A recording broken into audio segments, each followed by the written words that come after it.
교회 소식 함께 나눕니다. 우리 교회의 우리의 미션입니다.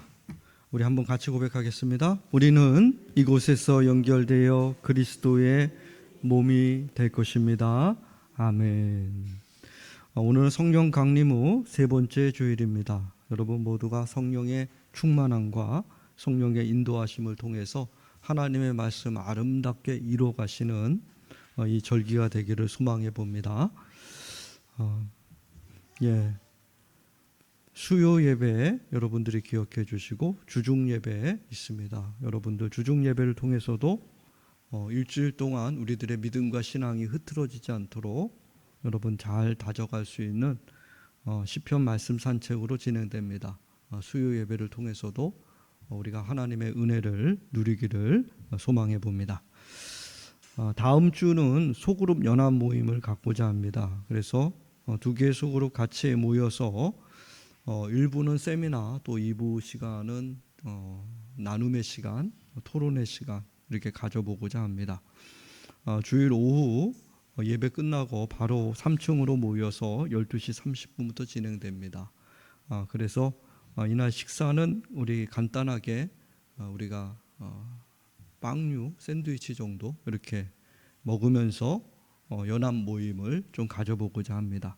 여러분들이 소그룹 연합 모임 위해서 또 앞으로 우리 교회 공동체를 통해서 하나님이 기뻐하시는 소그룹이죠. 그와 같은 제자 그룹들이 아름답게 세워지는 교회 되기를 함께 기도해 주시기를 바랍니다. 교회 알림입니다. 우리 오늘은 여신도의 원례가 있습니다. 점심 식사 후에 여신도 분들은 다 참여해 주셔서 원례를 통해서도 우리 여신도들이 더욱더 믿음으로 하나 되는 그런 귀한 시간이 되었으면 좋겠습니다. 그래서 점심 식사 후에 바로 2층에서 모여서 여신도원들은 함께 예배드리고 함께 토론도 하시고 그렇게 교회 공동체를 위해서 하나 되는 귀한 시간이 되기를 소망합니다. 그리고 7월 첫째 주가 이제 맥주 감사절입니다. 맥주 감사절 진행되는데 우리 소그룹별로 또 발표회들을 잘 준비해 주셔서 맥주 감사절에 하나님 앞에 또한 감사하는 그러한 절기가 잘 이루어질 수 있도록 함께 기도해 주시기를 바랍니다. 교회 소식 마치고요. 우리 하나님의 말씀 이제 함께 나누기를 소망합니다. 오늘 말씀은 사도행전 12장 말씀입니다. 사도행전 12장 오늘은 1절부터 5절의 말씀입니다.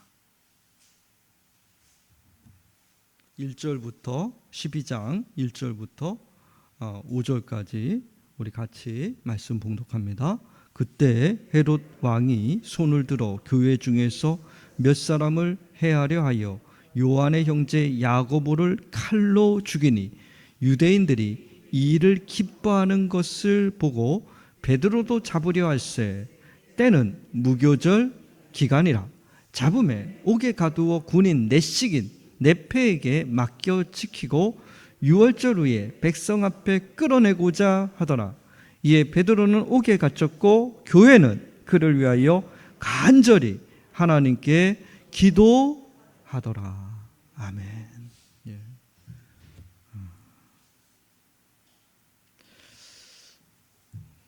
요즘 한국 교회는 가나안 교인이라는 이야기를 계속해서 많이 하는 것 같습니다. 가면 갈수록 우리 한국 교회의 추세가 가나안 교인들이 점점 많아지고 있는 그러한 현실이 아닌가 이렇게 생각이 됩니다. 기독교 인구 숫자죠. 기독교 숫자도 가면 갈수록 내리막길을 현저하게 내리막길을 가고 있습니다. 그와 같은 어떻게 보면은 기독교 공동체의 그러한 어려움과 암흑기다 뭐 이렇게도 말할 정도로 코로나 이후에 굉장히 여러 가지 면에서 교회 공동체의 숫자가 줄어들고 있고 교회 역시도 또 신학교이죠. 우리 성직을 감당해야 될 목사 그룹들도 굉장히 위축되어 있는 그런 모습들이 많습니다. 이런 모습들 속에서 점점 많아지는 것들이 이제 가나안 교인들 굉장히 많습니다. 가나안 교인들 그러니까 말을 어떻게 또 그렇게 졌는지 굉장히 저는 처음에 가나안 교인 해가지고 젖과 꿀이 흐르는 가나안 땅에 들어가. 얼마나 그런 교인들이 많아. 그랬더니 거꾸로 얘기해가지고 교회는 안 나가 교인들이 점점 많아진다. 기독교인인데 교회는 안 가. 이런 모습이죠. 교회를 안 간다. 예전에는 무교회주의라는 것이 있었습니다. 교회 나가지 않고 교회에 모이지 않고 그렇게 그런 무교회라고 이야기를 해요. 교회 그런 모습들이 있었습니다. 무교회주의라고. 또 그런 모습들 속에서도 있었지만 오늘 우리 시대에는 그냥 아예 교회를 안 나온다는 것은 이제는 기독교 신앙하고는 점점 멀어지겠다는 이런 모습입니다.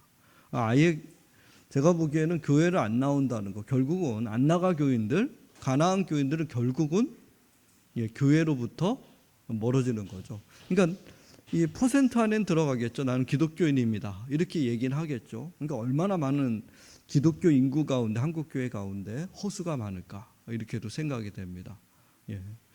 그와 같은 모습들 속에 가면 갈수록 많아진다. 이야기를 했듯이 여러분, 가나안 교인들이 많아지는 이유는 여러 가지 요소들이 있을 겁니다. 무엇보다도 그 첫 번째는 기독교에 대한 실망이겠죠. 교회 공동체에 대한 실망. 그와 같은 요소들이 굉장히 강할 겁니다.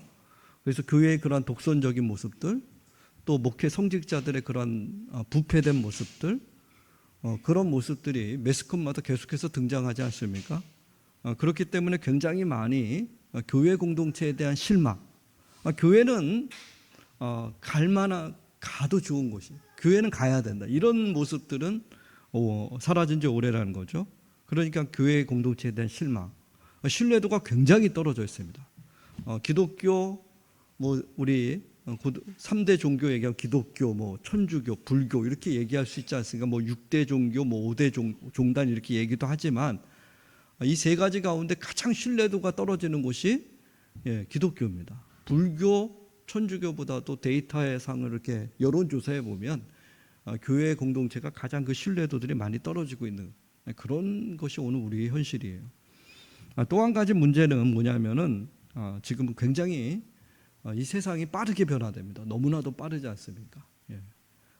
이게 AI 시대다 이렇게 이야기하듯이 이게 어떻게 하루하루가 어떻게 변화되고 새로워지는지 모르는 그와 같은 시대 속에 우리가 살아가고 있는데 바로 그와 같은 시대 속에서 세속주의라고 하는 거죠. 세속주의의 주의 앞에 교회 공동체가 굉장히 무기력한 모습들이 굉장히 많다는 겁니다. 특히나 젊은이들에겐 더더욱 그렇습니다. 그래서 교회 공동체라는 것이 젊은이들에게 그렇게 매력적으로 보이지 않는다는 겁니다. 매력적으로 보이지 않나요? 젊은이들이 보는 그런 열광하는 그런 모습들, 젊은이들이 정말로 좋아하는 모습들하고는 교회가 굉장히 멀어져 있다는 거예요. 그러니까 젊은이들이 교회 공동체를 찾아온다는 것은 굉장히 어렵습니다. 예전하고는 완전히 다른 분위기 아니겠습니까? 그래서 교회 공동체 안에서 청년들을 찾아본다는 것이 굉장히 어려워진 그런 시대입니다. 우리 교회도 마찬가지 아니겠습니까? 요즘 유튜브 시대 아니겠습니까? 유튜브 시대고 그리고 모든 것들을 갖다 인터넷 시대 속에서 SNS 그와 같은 것들로 통하는 이 시대 속에 교회 공동체가 굉장히 뒤처져 보이기도 하고 매력적으로도 보이지 않고 그런 모습들이 많다는 것입니다. 우리가 흔히 고백하지 않습니까? 하나님은 영이시니 이렇게 고백합니다. 하나님은 영이시니 우리가 그렇게 고백할 때마다 우리는 그 하나님을 향한 간절한 믿음과 신앙을 가지고 있습니다. 그런데 그 하나님은 눈에 보이지 않는 하나님이십니다. 젊은이들에게 제가 보기엔 그렇게 매력적인 하나님은 아니다 이렇게 생각합니다. 모세에게 나타났을 때 하나님이 뭐라 그럽니까? 나는 나다 이렇게 자기를 소개하지 않습니까?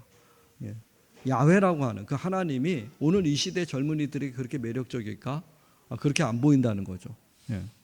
특별히 예수 그리스도는 더 그렇게 생각하지 않겠습니까? 십자가에 달려 죽으신 예수 그리스도입니다.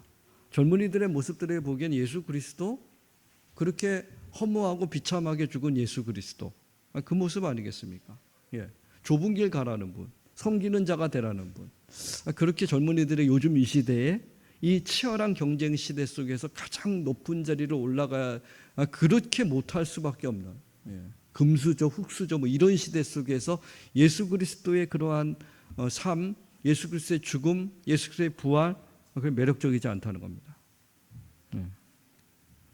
만약에 여러분 교회가 매력적이었다면 지금 이 시대에 하나님이 그리고 예수 그리스도 삼위일체 하나님이 그들 가운데 매력적이라면 나오지 말래도 교회를 찾아오겠죠. 그렇지 않습니까? 어떻게 해서 찾아가지 않겠습니까? BTS 공연하는데 전 세계가 들끓지 않습니까? 누가 가라고 얘기합니까? 그런데 알아서도 오잖아요. 그게 젊은이들이거든요. 오지 말래도 옵니다. 자기들의 마음이 있다. 그게 정말 매력적이에요. 거기에 가치가 있다면 하지 말래도 합니다. 그런데 지금 그렇지 않다는 거예요. 우리 한국 교회가 알구나. 우리 한국 교회뿐만 아니죠. 전 세계 교회가 이미 유럽과 미국 사회는 이미 지나가고 이제 한국 교회 공동체 가운데도 강하게 불어닥치고 있지 않습니까? 젊은이들이 교회를 멀리하는 거. 그래서 젊은이들이 가나안 교인들이 훨씬 더 많아지는 거. 가면 갈수록 그와 같은 시대 속에 오늘 우리가 살아갑니다. 그렇게 교회가 매력적이지 않다는 거예요. 여러분들이 생각하기엔 어떻습니까? 여러분 교회가 매력적입니까? 교회가 정말로 가고 싶은 곳입니까? 여러분들의 느낌은 어떻습니까? 어때요? 그것도 젊은이들이 느끼기엔 어떻겠어요? 우리 옆에 사람 한번 물어보세요. 교회가 매력적이십니까? 여러분들 생각은 어떻습니까? 제가 생각하기엔 그렇게 매력적으로 안 보이거든요. 그랬으면은 오지 말래도 올 거 아니겠습니까? 근데 안 온다는 거예요. 오고 안 오고가 중요한 것이 아니라 그만큼 신뢰하지 않는다는 겁니다. 거기 가서 뭐가 나오냐고. 거기에 나와서 이 험악한 세상 속에 요즘 젊은이들 취업하기 얼마나 어렵습니까? 또 청소년들은 대학 가기가 얼마나 어렵습니까? 우리 사회가 그렇잖아요. 대학 못 가면 이미 뭐랄까요? 인생에 있어가지고 뭐 하나는 접고 가는 거 아니겠습니까? 대학 못 가면 또 그러면은 앞으로 좋은데 취업 못하면은요. 그런 불안감 그런 것들이 젊은이들이 얼마나 강합니까? 과연 그와 같은 시대 속에서 나는 당장 취업도 못하는데 여러분 교회가 매력적이냐는 거예요. 도대체 교회가 뭔데? 거기서 주는 것이 뭔데? 그렇게 생각할 수도 있지 않겠습니까? 그런 모습들이 많지 않겠는 거예요. 분명히 다른 시대입니다. 우리가 예전과의 시대는 정말 다른 것 같습니다.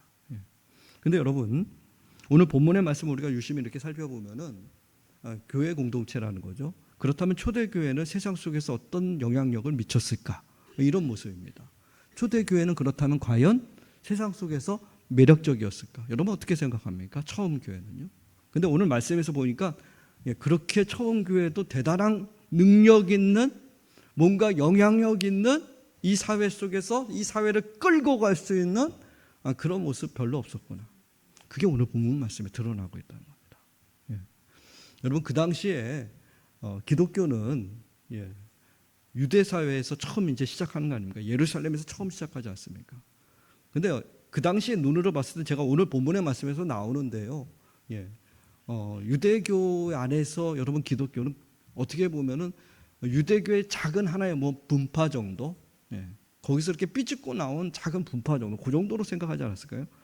처음 교회가 예루살렘 공동체 안에서 한 1에서 한 1% 정도, 1, 2%? 숫자적으로도 굉장히 미미합니다. 그리고 처음 교회가 어디서 시작합니까? 여러분 무슨 건물이 있었습니까? 무슨 사회적으로 무슨 그런 알려진 그런 정당이었 그런 거 아니잖아요. 그냥 가정 안에서 모였습니다. 가정교회입니다. 그래서 여러분 우리가 속으로 얘기할 때 가정교회 이 얘기를 하는 것이 그런 이유입니다. 그냥 가정 안에서 거기서 모여서 있던 그 무리들을 뭐라 그럽니까? 그리스도인이라고 나중에 안디옥 교회에서 드디어 체감을 얻게 되는 가정교회입니다. 이런 건물이라는 건 상상할 수도 없는 거죠. 그 당시에는. 결국은 로마 시대의 마무리 끝에 가서야 결국 기독교가 세계 속에서 공인받는, 여러분 그 전까지는 굉장히 미미합니다. 지금도 여러분 세계적으로 봤을 때 기독교가 얼마나 영향력이 있을까요? 그렇게 큰 영향력이 있는 건 아닙니다. 한 25% 정도요. 교회 예수 그리스도를 기독교의 그러한 모습들이요. 초대교회 이렇게 보면은 그렇게 세상 속에서 굉장한 능력 있고 그리고 영향력 있고 그런 모습은 아니었다 이렇게 얘기합니다. 왜냐하면 오늘 헤롯이라고 하는 사람이 나와서 교회를 갖다 핍박하는 모습을 보면 교회가 굉장히 무기력했구나, 이런 모습들이 고스란히 이렇게 드러나고 있습니다. 오늘 헤롯이 손을 들었다고 합니다. 이 헤롯의 손, 이 권력자의 손입니다. 그 당시에 이 예루살렘을 지배했던 로마의 분봉왕이죠. 로마가 파송한 왕 쪽의 한 명입니다. 이 헤롯이 손을 들자 교회는 무차별 그냥 쑥대밭대듯이 무너지는 그런 모습들을 보여줍니다. 오늘 이 헤롯이 손을 들어서 교회 몇 사람을 해하였다 이렇게 얘기합니다. 재판도 하지 않아요. 적어도 무슨 이런 뭐랄까요, 모여가지고 회의라도 해가지고 사람을 갖다가 어떻게 해야 되잖아요. 오늘 교회 지도자를 참수형시킨 거 아니겠습니까? 교회 지도자를 참수형시키는데 칼로 죽인 거 아니에요. 참수형시키는데 여러분 어떤 재판도 없이 그냥 오늘 말씀해 보니까 헤롯이 손을 들어서 야고보를 칼로 죽여버렸다. 참수형시켜버렸다. 오늘 말씀이 그겁니다. 이 야고보가 누굽니까? 예수님의 제자입니다. 요한의 형제입니다. 예수님 우편에 좌편에 앉게 해달라고 그렇게 얘기했던 예수님의 뭐랄까요? 핵심 제자 가운데 하나입니다. 핵심 제자. 교회 초대교회 지도자 중에 굉장히 중요한 사도 중에 사도였다. 그렇게 얘기할 수 있지 않습니까? 바로 그가 오늘 칼에 맞아 참수형 그 자리에 당했다. 어떤 무슨 재판이나 어떤 일들이 거치지도 않고요. 이 헤롯이 손을 드니까 이 권력자의 힘이 이렇게 나요. 거기 앞에서 교회는 어떤 힘도 발휘하지 못합니다. 이게 오늘 교회의 모습이라는 거죠. 그래서 오히려 유대인들이 이 모습을 보면서 굉장히 기뻐합니다. 이 헤롯을 갖다가 막 이렇게 띄워주기 시작합니다. 와, 역시 이 헤롯이 누굽니까? 그 헤롯의 여러분 증조 할아버지죠. 그렇게 되겠죠. 할아버지가 누굽니까? 바로 헤롯 대왕이라는, 예수님 때 여러분 라마의 곡소리가 난다 그랬죠. 2살 그 예수님 나라의 아래쪽에 있는 모든 아이를 갖다 학살해 버렸던 그 왕의 손자입니다. 그리고 그 밑에 누굽니까? 이 헤롯 안티파스가 그랬죠. 세례 요한을 어떻게 합니까? 참수시켜버려요. 쟁반에다가 목을 놔요. 이 헤롯 집안이 어떤 집안인지를 보여주죠. 세속주의에 가득 차 있는, 자신들의 욕망을 갓 채우기 위해서는 수단과 방법을, 얼마나 잔인한 족속이었냐. 이 권력을 갖기 위해서, 권력을 차지하기 위해서. 야고보 한 사람 그쯤이야 교회 공동체 그거 쓱대밭 내는 거 아무 문제도 없었다는 겁니다. 누구 하나, 오히려 백성들이 친송합니다. 역시 헤롯 대왕이에요. 오늘 그 헤롯 1세라고 그럽니다. 바로 이 헤롯이 그렇게 그리고 거기에 만족하지 못해요. 이게 얼마나 잔인한 인물인지 보여주죠. 바로 뭡니까? 백성들이 좋아하니까. 그러니까 백성들의 인기와 야욕이 거기에 푹 빠져 있는 인물 아닙니까? 그래서 바로 베드로를 옥에 잡아버립니다. 하나하나씩 어떻게 지도자들을 처형시켜버린 거죠. 이 헤롯도 머리를 쓴 거 아닌가? 이 지도자들을 다, 사도들을 죽이면 자연스럽게 기독교는 와해돼 버릴 거다. 맞죠? 지도자가 사라지면. 그래서 바로 잡은 것이 뭡니까? 베드로입니다. 베드로를 옥에 가둬 버립니다. 베드로 어떻게 하려고요? 참수시키려고. 자기 마음입니다. 야, 이런 인물이 어디 있습니까? 사람 죽이는 것이 자기 마음대로 하는 거예요. 자기 인기를 위해서, 자기 욕망을 위해서, 자기 권력을 위해서 어떤 것도, 어떤 생명도 중요하지 않습니다. 그래서 오늘 베드로를 옥에 가뒀는데 그날이 어떤 날이라 그래요? 오늘 본문 말씀에 무교절이라는 거예요. 구사일생입니다. 유대인들의 명절, 유대인들이 지키는 무교절, 사람을 죽일 수 없는. 그래서 다음 날 참수시켜버리겠다. 이게 헤롯의 교회 아닙니까? 여러분, 이런 시대예요. 초대교회의 모습이 이랬다는 거예요. 여러분, 세상 사람들이 결코 인기 있는 모습도 아니었고요. 세상 사람들이 여러분 이 교회를 갖다 우러러본 것도 아니고요. 누구도 교회를 매력적으로 보이지 않는 그런 모습들 속에서 소수의 사람들이 가정에 모여서 이와 같은 뭡니까? 참혹한 핍박을 받으며 고난 속에 있었던 것이 오늘 교회였다라는 것을 보여줍니다. 그래서 결국은 베드로도 옥에 갇혀서 이제 다음 날이면 그의 목도 시퍼런 칼날에 죽을 수밖에 없는 그와 같은 상황들 속에 놓이고 있다는 거예요. 여러분, 교회가 얼마나 무기력한지 보여줘요.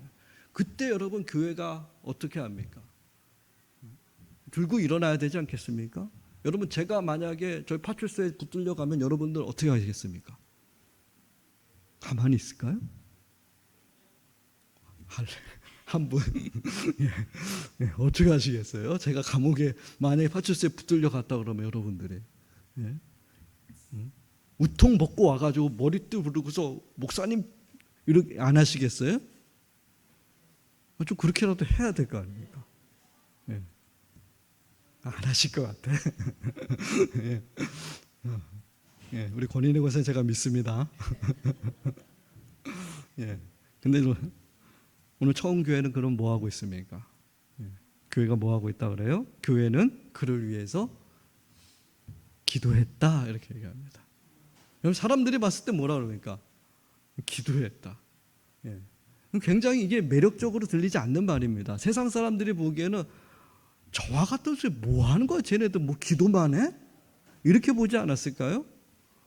얼마나 쟤네들 할 수 있는 것이 아무것도 없구나. 저렇게 무기력하구나. 세상 속에서 어떤 것도 보여주지 못하는구나. 이렇게 생각하지 않았겠습니까? 교회가 어떤 말도 하지 못합니다. 적어도 여러분 가가지고 베드로가 잡혀있는데 가가지고 이 헤롯에게 가서 한마디 해야 되지 않습니까? 아무 잘못도 없는 사람 왜 죽이냐고. 그거 아니에요. 뭔 잘못을 했습니까? 아무것도 잘못한 게 없잖아요. 단지 딱 하나 뭡니까? 예수를 믿었다는 거. 그거 하나의 이유 때문에. 그것 때문에 사람을, 그 생명을 참수시킬 수 있습니까? 이렇게 데모라도 해야죠. 근데 교회는 기도했다 이렇게 얘기합니다. 기도했다. 여러분, 사도행전을 기록한 이 사도행전의 저자는 이런 교회의 모습을 갖다가 그냥 고스란히 보여줍니다. 근데 이렇게 고스란히 보여주는 것을 단지 교회가 이 무기력함 속에 표면적으로 보기에는 교회가 굉장히 나약해 보이잖아요. 여러분, 세상이 막 험악해지고 세상에 여러 문제투성인데 교회는 할 수 있는 게 뭡니까? 모여서 기도하는 거. 그거밖에 없잖아요. 그 모습들이 세상 사람들이 보기엔 얼마나 무기력하게 보일 수 있습니까?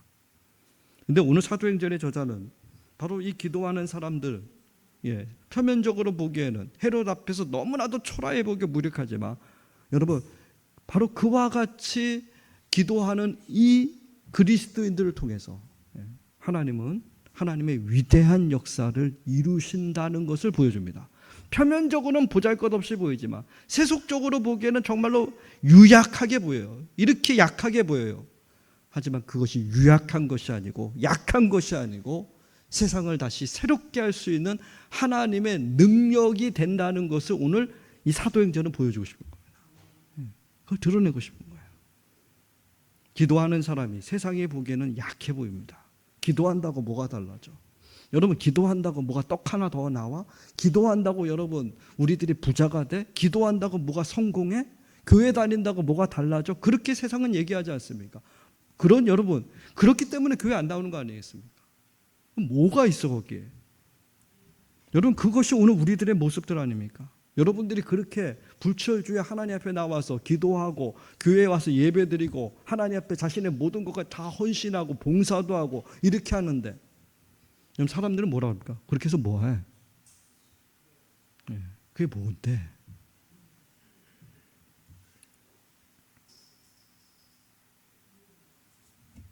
여러분, 오늘 사도행전은 바로 이렇게 연약했던 교회를 통해서 하나님은 이 세상을 또한 하나님의 놀라운 역사로 새롭게 만들어 가신다는 것을 우리 가운데 말해주고 싶은 겁니다. 그것이 절대로 연약한 것이 아니라는 것, 그것이 절대로 무기력한 것 아니라는 것, 그것을 보여주고 말해주고 싶다, 이 말씀입니다. 여러분, 오늘 이와 같은 상황들 속에서 오늘 하나님께서는 여러분 오늘 본문의 말씀에서 우리가 좀 이렇게 끄집어낼 수 있다면 하나님은 바로 이 죽음이라는 것, 하나님은 이 야고보의 죽음을 절대로 헛되지 않다는 것을 우리 가운데 말해줍니다. 다시 말해서 죽음조차도 하나님은 의미 있는 것으로 바꾸시는 분이 우리 하나님이시라는 거예요. 죽음도, 여러분 나의 모든 나약함과 약함도 하나님께서는 새롭게 바꾸시는, 바로 하나님과 함께하고 있다면, 예수 그리스도 안에 있다면, 이게 굉장히 소중하다는 것을 오늘 말해주고 있습니다. 세속적으로 봤을 땐 정말 약한 공동체지만 여러분, 그들이 기도했다는 게 뭡니까? 예수 그리스도를 믿고 예수 그리스도를 나의 구주로 삼고 예수 그리스도를 위해서 자신의 삶을 헌신하고 그 예수님을 따라 사는 그 사람들을 통해서 하나님은 오늘 우리들의 그리스도인의 삶이 절대로 헛되지 않다는 것, 그거 보여줍니다. 오늘 유대 사회 최고의 권력 앞에서 야고보는 오늘 처참하게 죽는 그 장면을 우리에게 보여줍니다. 이렇게 쉽게 죽을 수 있나, 이런 의문들을 굉장히 많이 던집니다. 이 본문을 보고서 뭔가 하나님의 특별한 일을 그래도 해야 될 사람인데, 얼마나 제자 중에 제자 아닙니까? 그럼에도 불구하고 이렇게 꽃도 피기 전에 참수당할 수 있을까? 그런 의문들도 굉장히 많이 듭니다. 근데 여러분, 오늘 이 본문의 말씀은 이 야고보의 죽음이 결코 그렇게 허망한 죽음이라고 얘기하지 않는 겁니다. 만약에 여러분 야고보의 죽음이 허망한 죽음, 별것 아닌 죽음 그랬다면 결코 여기에 기록하지 않았을 겁니다. 오늘 야고보가 여기에 기록해 넣었다는 것, 처음 제자의 몸이가 이게 순교였다, 이렇게 얘기해요. 예수님의 첫 제자 가운데 처음으로, 모든 제자들이 다 순교하잖아요. 처음으로 순교했던 이 순교가 여러분 결코 헛됨이 아니라는 거예요. 만약에 그것이 값어치 없었다면 여기에 기록하지 않았을 겁니다. 결코요. 여러분 아우슈비츠에서 보면은 그 아우슈비츠 수용소에서 독가스실에서 600만이 유태인들이 독가스실에서 죽지 않았습니까? 근데 그때 유태인들이 그 감옥에서, 수용소 안에서 가장 절규했던 것이 뭐냐면 너무 어처구니 없이 죽으니까. 그 나오지 않아요. 죽음의 수용소의 그 책에 보면은 실제 얘기 아니겠습니까? 오늘 오른쪽에 서든 왼쪽에 서든 그 매일 아침마다 어느 쪽에 서든지 간에 한쪽에 쓴 사람은 살고 한쪽에 쓴 사람은 독가스실로, 매일 아침마다. 그래서 이 죽음의 수용소에서 보면 그 저자가 매일 자기는 아침마다 면도하고 최대한 단정하게, 생생하게, 뭔가 조금이라도 시원치 않아 보이면 너 왼쪽, 독가스실로 다 갔다는 거예요. 매일 아침마다 그와 같아. 그래서 죽음의 수용소입니다. 너무 처참하죠. 아침마다 독가스실로 가느냐 살아나느냐, 그게 결정되니까. 그곳에서 그들이 끊임없이 던졌던 말이 그거 같습니다. 도대체 하나님은 어디 계십니까? 이 물음입니다. 하나님 도대체 어디 계십니까? 하나님이 살아계시다면 아무 이유도 없는 젊은이, 이 소년들, 어린이들까지 다 독가스실에 가지 않습니까? 그와 같은 장면들 속에서 그들이 던진 의문들 아닙니까? 하나님 도대체 어디 계십니까? 그러겠죠. 이스라엘 하나님 아닙니까? 야곱의 하나님, 아브라함 하나님, 이삭의 하나님, 전능하신 하나님. 그 하나님의 백성이 누굽니까? 하나님의 선민이 유태인들입니다. 여호와 하나님이라고 처음으로 하나님을 불렀던 사람들이 유태인입니다. 그 유태인들이 지금 여러분 이렇게 비참하게, 말도 아닌 민족 자체가 지금 독가스에 다 죽어가고 있는데, 그때 그들이 던진 의문이죠. 하나님 도대체 어디 계시냐고. 하나님 도대체 어디 계십니까? 여러분, 나오는 이야기 아니겠습니까? 전쟁이 다 끝나고 그들이 수용소에서 이제 후미진 벽에 걷어냈을 때 그 후미진 벽에 딱 이렇게 써 있다 그러죠. God is now here. 하나님 여기 계시다. 이게 그 후미진 벽에 이렇게 글씨가 뒤에 써 있었다 그래요. 도대체 하나님 어디 계십니까? 그리고 여러분 그들이 고백해요. 여러분 믿음과 신앙이 있다는 것이 왜 중요한지를 보여주는 거 아니겠습니까? 진정한 신앙이 있다는 거. 여러분 그 죽음의 한복판에서 그들이 고백해요. 하나님은 지금 여기입니다. Now here예요. 지금 여기 계시다. 여러분 그들이 그렇게 고백할 때 여러분 유대인들의 죽음이 여러분 그 600만이 독가스에 죽은 게 너무나도 허무하죠. 세상에 보기에. 여러분 그 죽음이 헛되지 않다는 것을 보여줍니다. 하나님이 함께할 때, 하나님이 같이 할 때 그 어떤 죽음도 여러분 결코 헛것이 아니다라는 거예요. 여러분 그 수많은 사람들의 죽음을 통해서 지금 이 시대에 오늘 독재라고 하는, 독재 국가라고 하는 수많은 이런 횡포들이 여러분 지금 이 시대 속에서 멀어진 거 아니겠습니까? 절대로 그렇게 하나님께서 이들의 죽음을 헛되게, 바로 그 속에 함께 계셨다라고 이야기를 해요. 오늘 야고보의 죽음은 표면적으로 볼 때 동일하지 않습니까? 얼마나 여러분 허무합니까? 그렇게 한날 갑자기 여러분 칼날에 죽었다는 거, 참수형 당했다는 거, 어떤 대변도 못하고 항변도 못하고. 바울은 그래도 어떻습니까? 로마에 가서 로마까지 가가지고 수없이 변호하고 그렇게 하잖아요. 근데 여러분 이 야고보는 그날 그 즉시 칼에 맞아 참수형 당하고 마는 이 어처구니 없는 삶을 살았다는 겁니다. 근데 오늘 사도행전 기자는 이 죽음이 결코 헛된 죽음이라고 얘기합니다. 왜요? 야고보는 예수 그리스도를 믿는 사람이었기 때문에, 또 예수 그리스도의 부활을 확신했던 사람에게, 다시 오실 주님을 항상 소망하며 살았던 예수님의 제자였기 때문에 여러분 그의 죽음을 결코 헛되지 않다고 얘기합니다. 이 죽음이 초대교회를 다시금 새롭게 일으켜 세우는 여러분 뭐가 됩니까?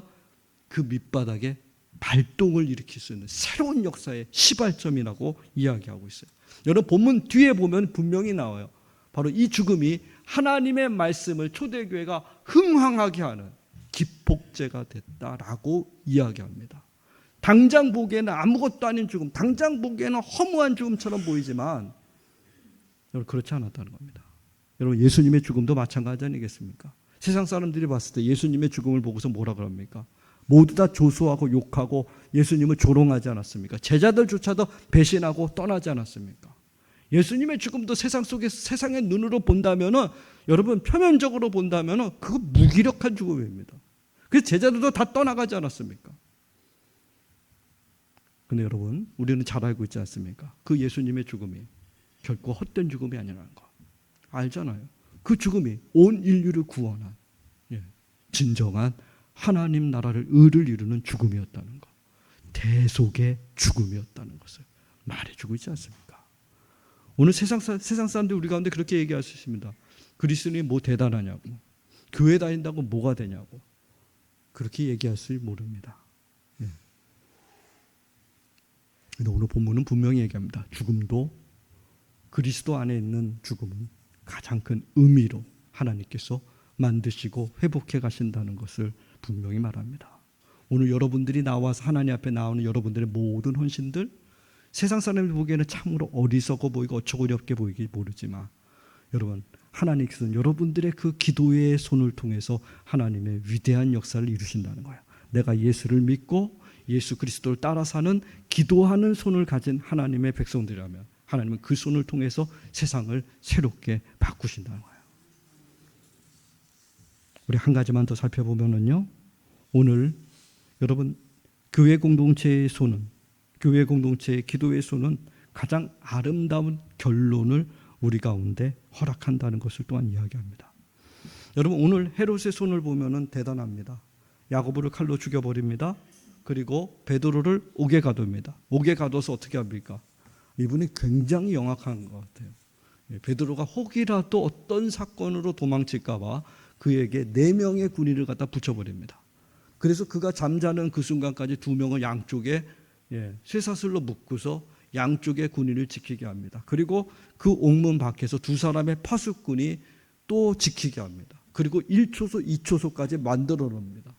굉장히 깊은 감옥이라는 거죠. 이거는 다시 말해서 여리고성 같은, 개미 한 마리도 들어갈 수 없는 그와 같은 곳에 오늘 누구를 가두는가? 베드로를 딱 가둬버린 겁니다. 이렇게 하면은 도저히 못 빠져요. 헤롯의 계획이 자기가 원하는 대로 모든 것들이 착착착착착 다 이루어지는 거죠. 그렇게 보이지 않습니까? 그러니까 하나님 말씀 앞에 살아가는 사람들의 모습들이 굉장히 어리석어 보일 수 있습니다. 오늘 재밌는 장면이 뭔지 아십니까? 이와 같이 다음날 참수형 당할지 모르는데 다음날 죽을지 모릅니다. 야고보를 죽였고 이제는 베드로 차례입니다. 근데 오늘 말씀해 보니까 베드로가 그 뒤에 보면은요, 그 감옥에서 곤히 자고 있었다 이렇게 얘기합니다. 도대체 무슨 베드로의 믿음인가요? 베드로의 신앙입니까? 그래서 하나님의 사자, 천사가 와가지고 베드로의 옆구리를 팍 쳐서 깨웁니다. 여러분 같으면 잠이 오겠습니까? 다음날 내 목숨이 위태로운데, 내 목숨이 다음날 처형될 수 있는데 참수형 당한다면 여러분 이게 잠이 옵니까? 근데 오늘 베드로가 곤히 자고 있었다 이렇게 얘기해요. 마치 예수님께서 그 풍랑치는 바닷가 그 작은 배 안에서 제자들이 죽을까 봐 난리치는데 그곳에 고물의 베개를 베고 잠을 주무셨던 예수님의 모습을 오늘 베드로가 고스란히 시연하는 그런 장면이 나와요. 여러분 헤롯은 그렇게 베드로를 갖다가 철저하게 다음날 참수형시키기 위한 계획대로 모든 것을 다 완벽하게 이루어합니다. 그런데 오늘 본문의 말씀은 뭐라 그럽니까? 여러분 그 헤롯의 그 손이, 그 권력이, 세속의 힘이 오늘 그 마음대로 모든 것을 다 할 수 있던 것이 오늘 하나님의 능력 앞에서 무용지물이었다라는 것을 말씀해 줘요. 베드로를 하나님께서 베드로가 오늘 천사를 통해 도움을 얻어서 그 쇠사슬이 풀어주고요. 그리고 그 베드로를 데리고 갔을 때 옥문이 자연스럽게 열려버리고요. 그래서 베드로를 갖다가 기도하는 처소 마가의 다락방까지 베드로를 천사가 이끌어갑니다. 근데 베드로가 생각해요. 이게 꿈이지 환상이지. 베드로 역시도 그렇게 생각합니다.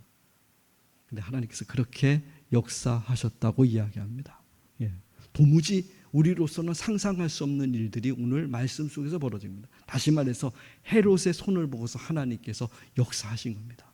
세상이 아무리 강하다는 권력자, 아무리 힘이 세다 그럴지라도 오늘 하나님의 편에서 봤을 때 그거 아무것도 아니었다는 것을 말씀해 주고 있어요. 대단한 것 같지 않습니까? 세상의 힘이, 세상의 권력이 맞아요.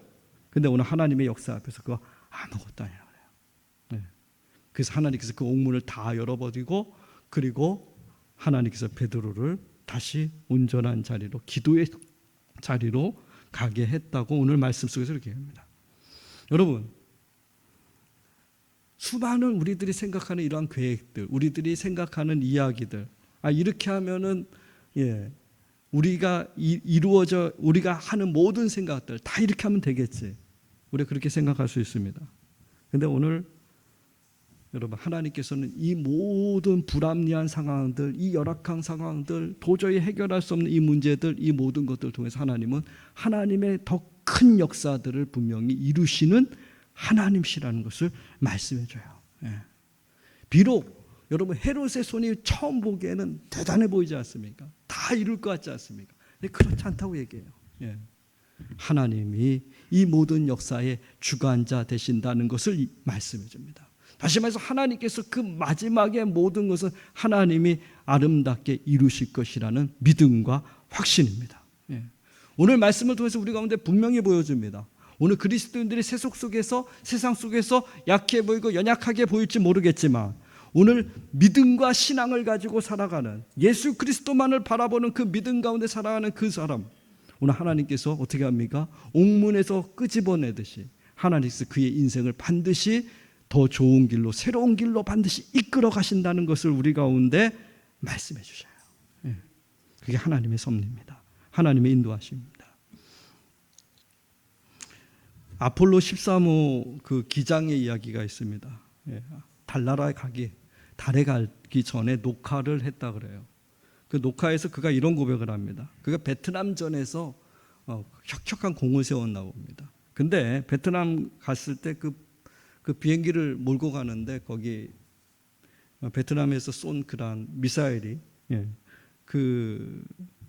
자기가 타고 갔던 그 비행기에 정확하게 맞아가지고 거의 이제 모든 계기판이 다 정지가 되었다고 합니다.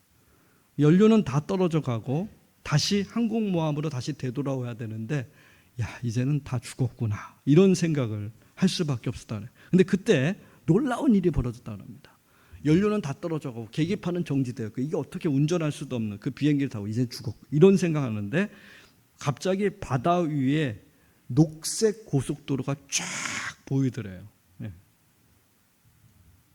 그래서 그 녹색 고속도로를 보고서 비행기를 그것만 따라서 갔더니 항공모함이 돼. 그게 뭐였냐면은 항공모함이 지나갔을 때 조류들, 바닥에 있는, 바다에 있는 조류들을 훑고 지나가기 때문에 그것이 이렇게 반짝반짝 빛났다는 거예요. 그래서 그게 길을 쫙 내주었다는 거죠. 그 일을 겪은 후에 그분이 이렇게 얘기합니다. 일이 어떻게 풀릴지는 아무도 모릅니다. 어느 누구도 모릅니다. 그러나 일을 이루시는 분은 하나님이심을 믿습니다. 그거 배워요. 어떻게 될지 아무도 모릅니다. 내 삶이 어떻게 흘러갈지도 아무도. 하지만 하나님께서 분명히 선한 길로 그 길을 이끌어 가실 겁니다. 베드로의 앞날을 누구도 모릅니다. 세상이 보기엔 이미 그는 죽은 목숨과도 다름없습니다.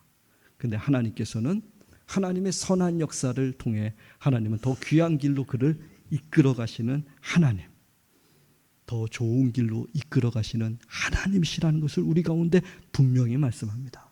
지금 당장 오늘 우리도 베드로처럼 약할 수도 있습니다. 그렇잖아요. 오늘 세상 사람들 보기에 우리 세상 사람들보다 연약하고 보잘것없이 보였습니다. 그들보다 우리가 더 잘 사는 것도 아니고 그들보다 우리가 더 건강한 것도 아니고 우리가 그들보다 더 대단한 것도 아니지 않습니까? 근데 하나님께서 분명히 얘기합니다. 하나님께서 이 모든 것을 더 좋은 길로 선한 길로 이루실 분은 하나님이시라는 겁니다. 여러분 그 믿음과 그 신앙을 가진 사람들이 오늘 그리스도인 아니겠습니까? 그래서 성경 말씀은 로마서 8장 28절을 통해서 분명히 얘기합니다. 우리 한번 로마서 8장 28절 같이 한번 고백할까요? 우리가 알거니와 하나님을 사랑하는 자 곧 그의 뜻대로 부르심을 입은 자들에게는 모든 것이 합력하여 선을 이루느니라. 아멘. 모든 것이, 우리의 결론은 하나님이 아름답게 하실 것입니다. 지금 내가 어떤 삶에, 어떤 굴곡진 삶에, 어떤 어려운 가운데 있을지 모르지만 여러분 이 믿음입니다. 내가 예수를 믿고 오늘 예수 그리스도를 따라 사는 그리스도이라면 하나님께서 우리 인생의 결론은 하나님이 책임져 주신다는 것이 분명한 말씀입니다. 그게 바로 그리스도인들입니다. 하나님께서 그 인생의 결론을 아름답게 빚어가실 것입니다. 지금 고난이 있습니까? 지금 어려움이 있습니까? 세상에 비교해 보았을 때 내가 교회를 다닌다는 것, 예수를 믿는다는 것이 여러분 연약해 보일 수도 있을 것입니다. 하지만 여러분 오늘 그 믿음과 그 신앙이 있는 하나님의 백성들, 하나님께서 분명히 말씀합니다. 그 결론은 하나님이 책임져 주신다는 겁니다. 하나님께서 가장 아름답게 빚어줄 것입니다. 예수 그리스도의 죽음도 부활로 승화시켜 주신 하나님께서 오늘 우리 인생의 모든 길, 이 연약한 길, 고난의 길, 수많은 길들을 통해서 하나님은 합력하여 뭘 이룰까요? 선을 이루어 주실 것입니다. 그 믿음과 그 신앙으로 하나님 앞에 나아가시는 여러분들의 복된 인생이 꼭 되시기를 주님의 이름으로 축원드립니다. 기도하시겠습니다.